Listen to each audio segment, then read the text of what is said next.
আজকে শেয়ার করব পাকা কলার শুকনো মালপোয়া রেসিপি। নমস্কার বন্ধুরা, আমি আলপনা সিম্পল এর টেস্টিতে আপনাদের সবাইকে স্বাগত। আমার চ্যানেলে নতুন বন্ধু হলে আমার চ্যানেলটিকে সাবস্ক্রাইব করে পাশে থাকার অনুরোধ রইল। অলরেডি যে বন্ধুরা আমার পাশে আছেন তাদেরকে জানাই অসংখ্য ধন্যবাদ। আজকের মালপোয়া বানাবার জন্য এখানে কাঁঠালি কলা পাকা দেখে নিয়েছি। যে কোনো কলা দিয়ে আপনারা বানাতে পারবেন, তবে পুজোর জন্য নিলে এখানে আমরা কাঁঠালি কলাটাই বেশি ব্যবহার করে থাকি। কলাগুলো ছাড়িয়ে মিক্সার জারের মধ্যে দিয়ে দেব। আজকের মিক্সার জারে পেস্ট করে নেব। এখন দিয়ে দেব হাফ বাটি চিনি। এই বাটির মেপে আমি সব কিছু নেব। এখন আমি গ্রাইন্ড করে নেব চিনি আর কলা। ভালো করে গ্রাইন্ড করে নেওয়ার পরে একটা মিক্সিং বোলের মধ্যে চিনি আর কলার পেস্টটা নিয়ে নেব। কতটা স্মুথ একটা পেস্ট তৈরি হয়ে গেছে।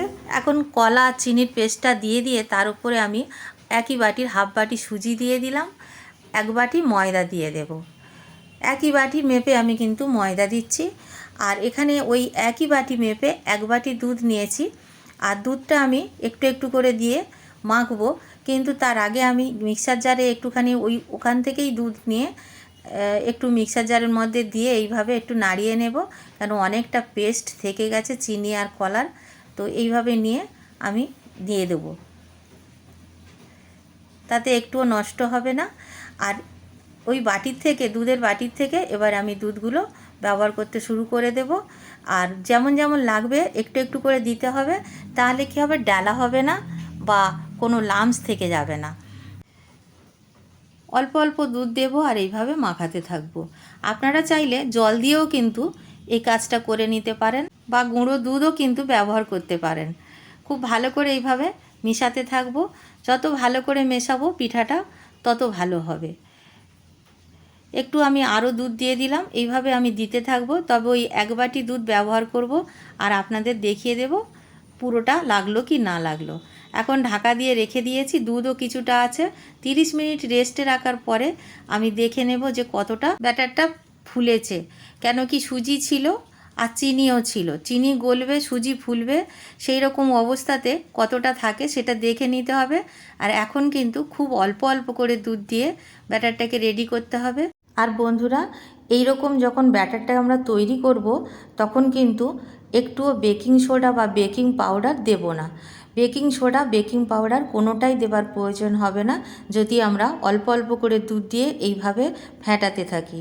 একসাথে বেশি দুধ দিলে পাতলাও হয়ে যেতে পারে, তাহলে মালপোয়া যখন আমরা ভাজবো তখন সুন্দরভাবে গোল গোল হবে না আর অসুবিধা হয়ে যাবে। আর বেশি শক্ত থাকলে ভিতরে আবার কাঁচা থেকে যাবে। তাই ব্যাটারটা খুব সুন্দরভাবে পারফেক্টভাবে তৈরি করা দরকার। দেখুন ঘনত্বটা একবার দেখিয়ে দিচ্ছি, কিন্তু এখনও একটু লাগবে। আমি পুরো দুধটাই দিয়ে দিলাম আর একদম দুধ নেই। যদি আপনাদের মনে হয় এতেও একটু কম হবে তাহলে 1 চামচ মতো জল দিতে পারেন, 1 টেবিল চামচ মতো। এখন আমি দিয়ে দেব সামান্য লবণ, আর খুবই অল্প করে দিতে হবে। আর এখানে হাফ চায়ের চামচের মতো আমি এখানে মৌরি দিয়েছি। আর মৌরির টেস্ট যদি আপনাদের ভালো না লাগে আপনারা নাও দিতে পারেন। এখন আমি নারকেল কোড়াটা দিয়ে দেব। এখানে 2 টেবিল চামচ মতো নারকেল কুড়িয়ে রেখেছিলাম, দিয়ে দিলাম। আর আমি খুব ভালো করে বারবার সব কিছু দিয়ে কিন্তু ফেটিয়ে নিয়েছি, তাই আর বেশি ফেটাবার প্রয়োজন নেই, একটু মিক্স করে নিলেই হবে। আমি এইভাবে মিক্স করে নিয়েছি। আর ব্যাটারটা আপনারা নিশ্চয়ই দেখে বুঝতে পারছেন কতটা ঘনত্ব হয়েছে। আর এখানে ফ্রাইং প্যান বসিয়ে দিয়েছি, তাতে আমি রিফাইন্ড তেল দিয়ে গরম হতে দিয়েছি। তেলটা খুব ভালো করে গরম করে নিয়েছি। এখন হাতা দিয়ে এইভাবে এক হাতা করে নিয়ে দিয়ে দেব ফ্রাইং প্যানে তেলের মধ্যে।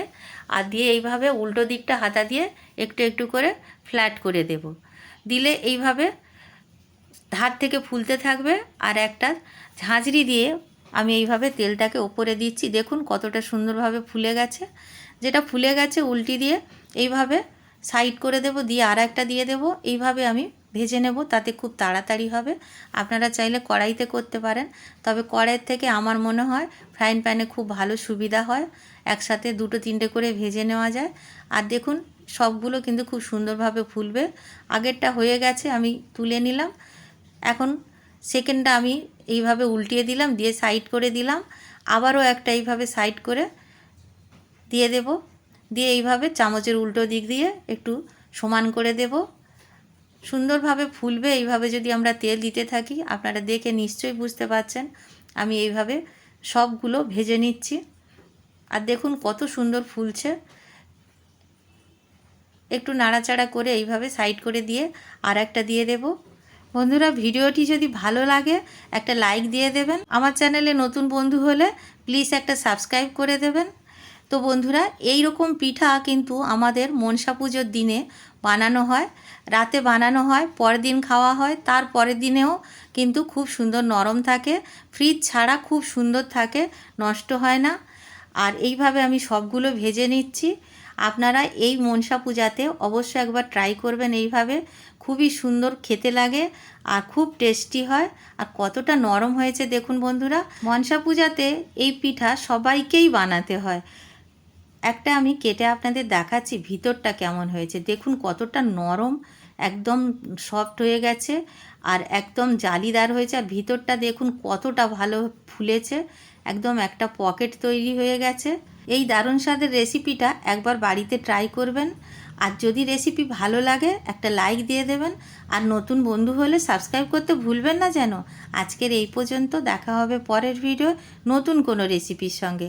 সুস্থ থাকবেন, ধন্যবাদ, নমস্কার।